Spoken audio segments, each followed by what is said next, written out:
tip number 6, which is all about stop fearing the unsubscribes. So, I mean, it's just a fact of life. People are going to unsubscribe, and once they unsubscribe, once they decide they want out, you want to make it easy for them to leave your list, but also, well, first let's talk about making it easy to leave your list. So there's other options. Options to leave your list range from like negative options, like reporting you as spam. Nobody wants that. Hopefully we're all sending to people who are legitimately subscribed to our list.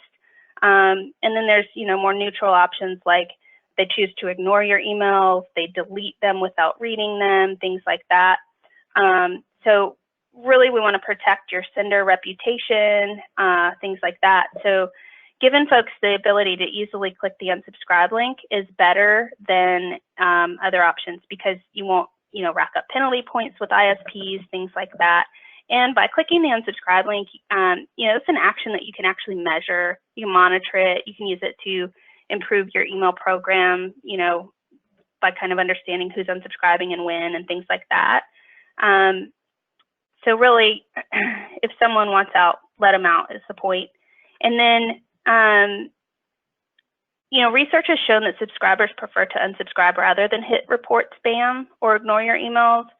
So 67% of folks will unsubscribe from unwanted emails, and then 20% will just delete it every time or just ignore it. Folks also unsubscribe from your emails if they don't render well on mobile devices, like smartphones, tablets, things like that. So if your emails and your website aren't mobile optimized yet, you need to get busy working on that. But within your unsubscribe process, this example here actually shows kind of like a little short survey that inquires as to why the person is unsubscribing. So really including several maybe possible reasons, like, oh, my change of address, I no longer need the information, frequency, quality of content, things like that. Just letting people give some feedback as to why they're unsubscribing. Then you can turn around and use that information to potentially better your email program. If you find out that people are saying, hey, these emails are inappropriate or they're no longer relevant, that's when it's time to take a good look at your program and see what you can change so that people stop wanting to leave and continue to stay engaged. So if someone chooses not to fill out that survey portion, though, don't just assume that everything is, wonderful.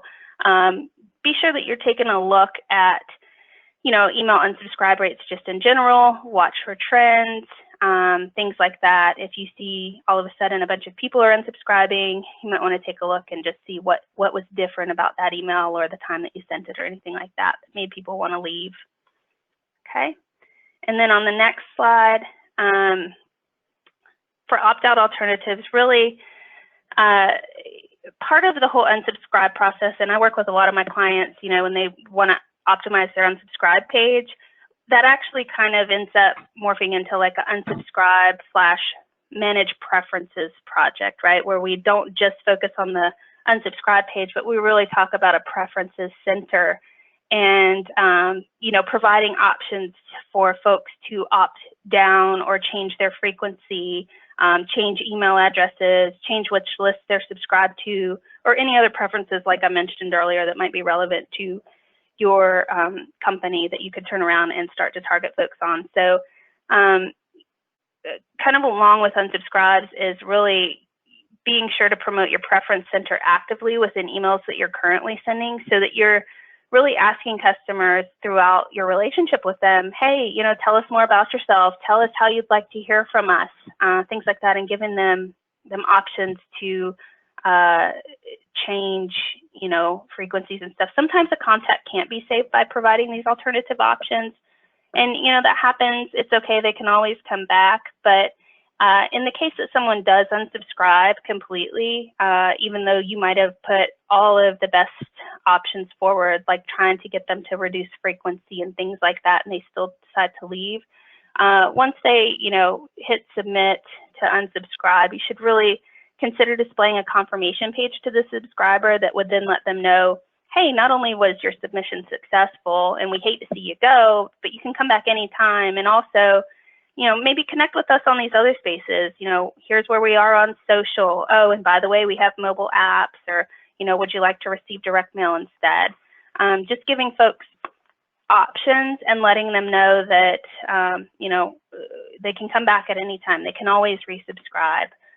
Is a great way to kind of leave that relationship when they're trying to, just leave your company and opt out. It's a great way to just kind of stay positive in their mind and, keep your brand in a positive light, and they'll know that they can always come back if they change their mind.